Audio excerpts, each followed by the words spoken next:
and all the other stakeholders, Congolese stakeholders, in as far as the Congo is concerned. These are political parties from the opposition, civil society, and others. That document, or that agreement, was implemented. Its implementation took a couple of years. We went from just an agreement or just that document to a transition government, which was put in place for 3 years. After that government was in place, elections were held. Prior to elections, a constitution was adopted. And after that constitution was adopted, elections were organized, the very first free and fair elections after the 1960, and successive elections were organized. So the implementation of that agreement was close to 100%, meaning we shifted from a transitional government to an elected government, elected institutions, until we left office in 2019. So the document or the agreement was fully implemented. Thank you so much. It's Zianda Ngobo from Newsroom Africa. I've got several questions. If you could just tell us what was the nature of your discussions with President Mbeki just now, and what brought you to South Africa to have this particular meeting. But also, maybe you can give us your assessment of why the situation in the Eastern DRC remains so fragile. Just yesterday, the M23 said they wouldn't be participating in the meeting in Luanda. So how do you resolve this if people don't want to come around the table? And just lastly, from my side, what do you make of the semi-DRC withdrawing its troops? What do you think the consequences of this withdrawal will be in the attempts to actually get peace there? Well, those are very many questions. I don't think I remember all of them, but thank you. But my meeting with former President Mbeki stems from an invitation when we met in Windhoek. I believe it was 2 weeks ago. He wanted to know what it is that was happening in the Congo, so he invited me. And that's why I came to see him.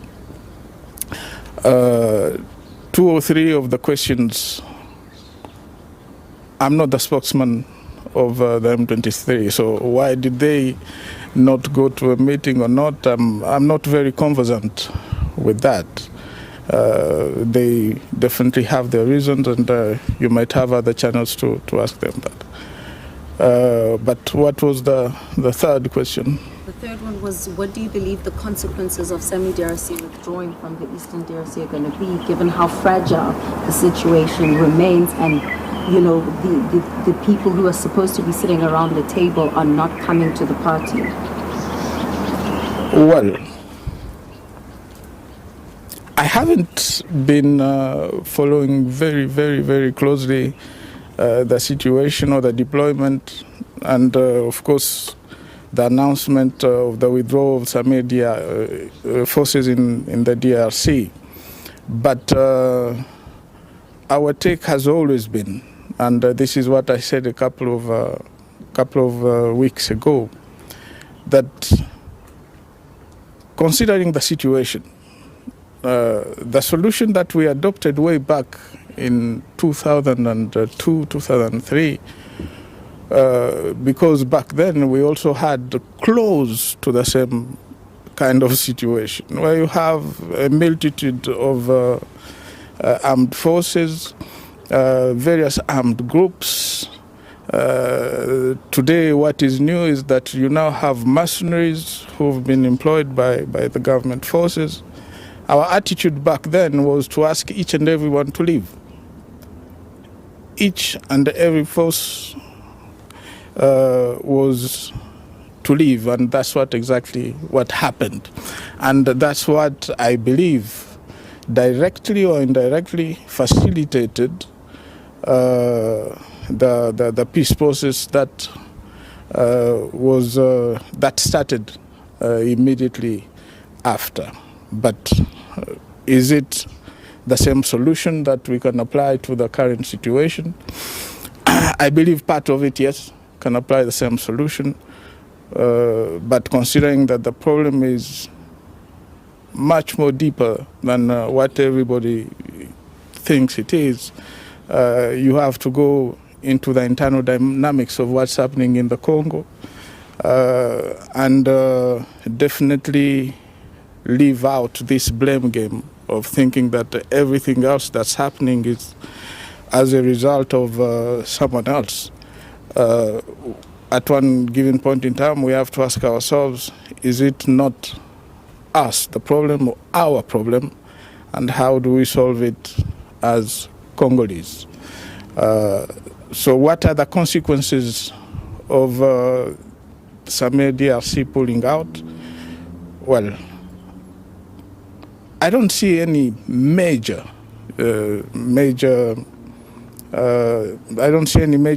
disturbances in as far as the withdrawal is concerned, because these are forces, as far as I know, that were deployed in a given area, which is areas around Goma. Any implications further than that, well, probably time will tell. Mr. Former President, thank you for making time for us. My name is Moluko from ENCA. I just want to understand, considering the fact that early this month you called a meeting with the opposition leaders in the DRC and civil society, how do you, or maybe what were the solutions proposed by that particular meeting in terms of resolving the crisis there? But also, do you by any chance personally have intentions of returning as president of the DRC, given the crisis there? The meeting that was called had its roots in one analysis that we made. We analyzed the situation and came to the conclusion that everybody else is talking about the Congo except the Congolese. You go to Nairobi, everyone is talking about the Congo. You come to South Africa, well, I can see the interest. Everyone wants to know what's happening in the Congo.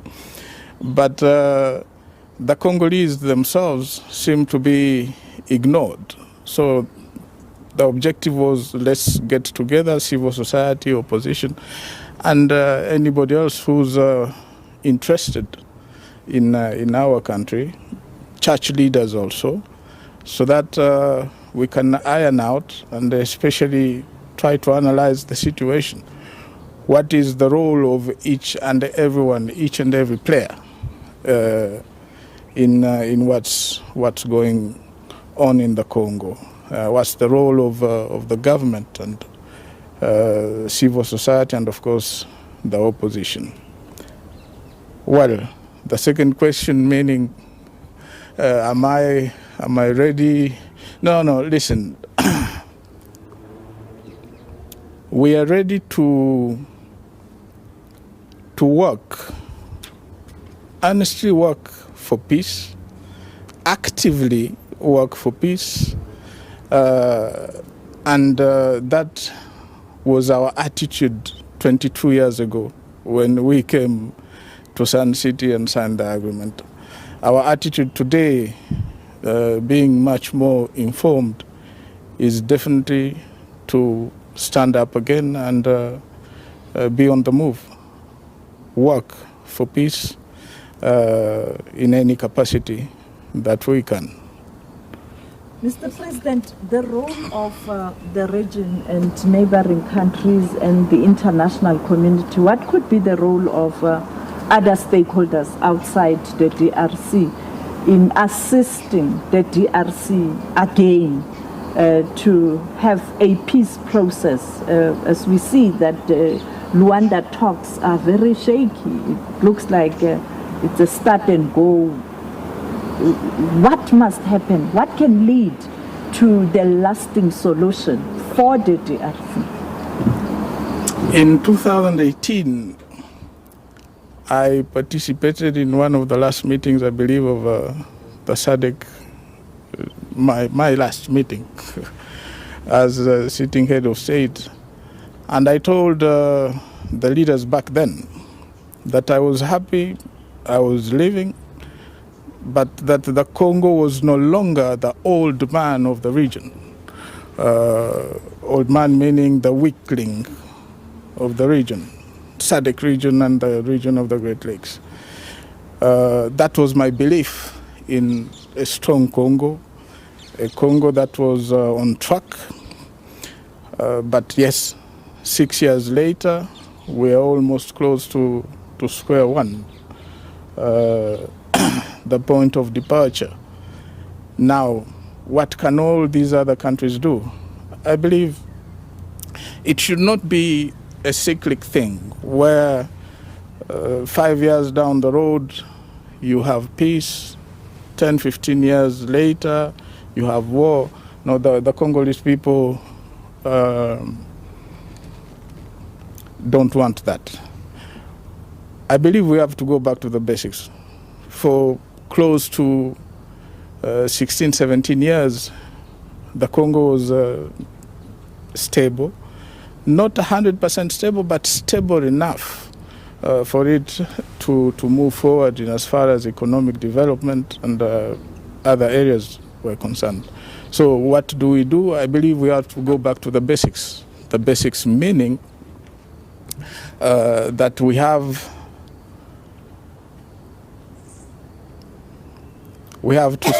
to ask ourselves the question, where have we gone wrong? And I believe where we've gone wrong is that a number of mistakes have been made in as far as respect of rule of law, the constitution, governance, and all those. We have to go back to that.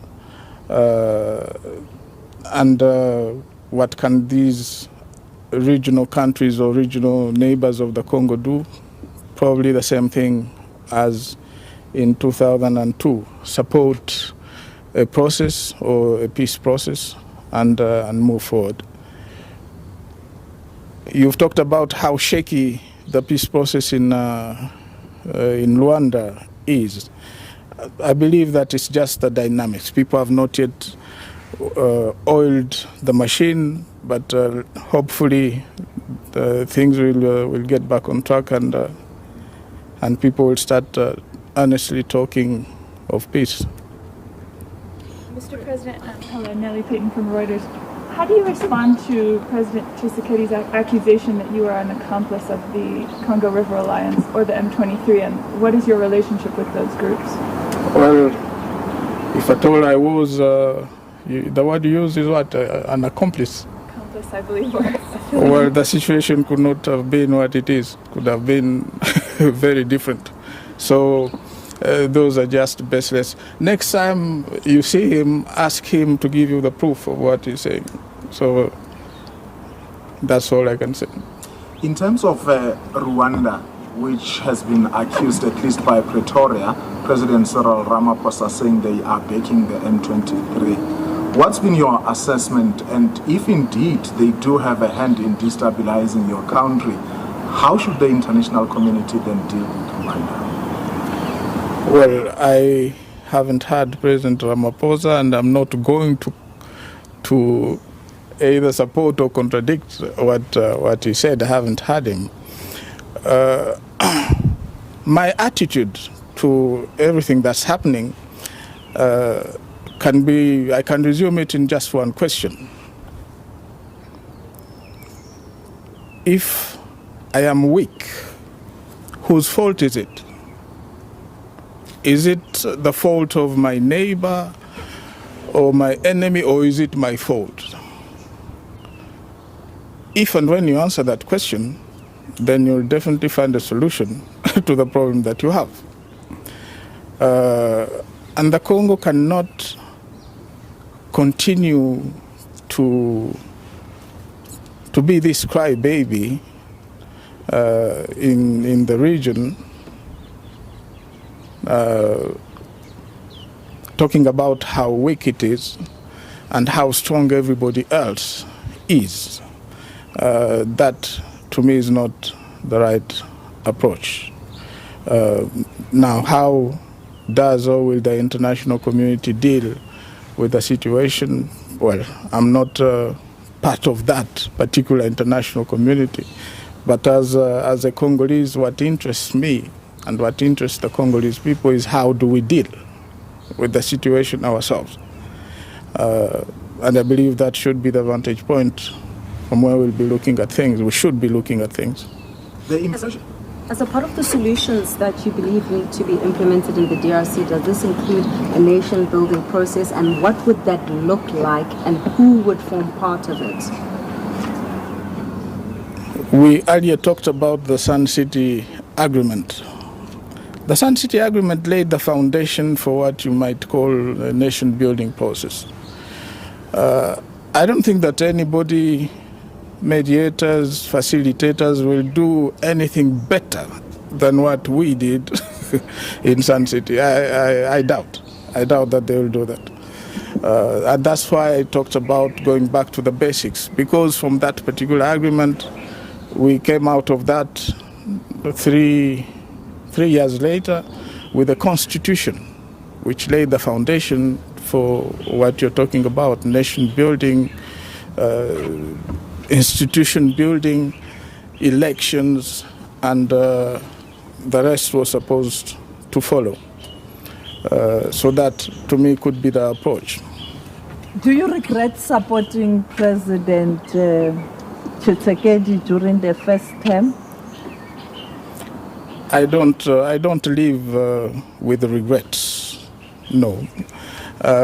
You make mistakes in life, they make you stronger, and if you're weak, they make you weaker. I believe I'm stronger now because of the mistakes that we made. Up to us to correct those mistakes.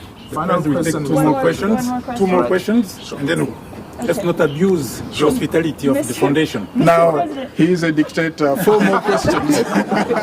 4 more questions, yeah. There are rumors, today there are rumors that there could be a coup d'etat or a rebellion in Katanga. Do you think there's a risk of that? Well, the risk is across the country, it's not only in Katanga. The risk is across the country. 2.3 million square kilometers of the Congo is at risk. So, At risk of a rebellion or a coup d'etat? at risk of turmoil anywhere in the Congo. Yeah. So it's not only Katanga or one given region. Just a final one from my side. Do you think that your successor, President Tshisekedi, is part of the ongoing problem, and for as long as he is in the position, perhaps these problems will never be resolved? Is that your impression? But also, if you were to explain in simple terms to an outsider, sum up the pertinent problems confronting your country. If you were to say, the problem is here, these are the root causes. And of course, we see how that problem is manifesting itself.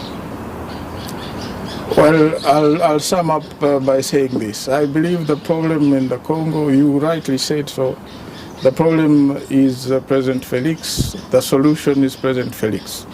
Now, how do you understand that? How do you turn that left and right? Up to you.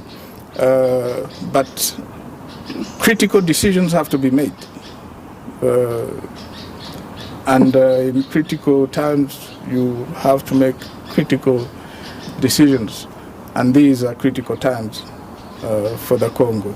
But in as far as we are concerned, well, like I said, we intend to be very much involved in everything that's happening, especially in as far as peace is concerned, and to move around instead of it just being a SADC thing or East African, for it to be our own initiatives, and go each and everywhere where we believe that we can bring about positive change, positive news, be it in the East, which we are preparing to do, be it in the South, in the North, and the West. Merci beaucoup, Mr. President. Thank you.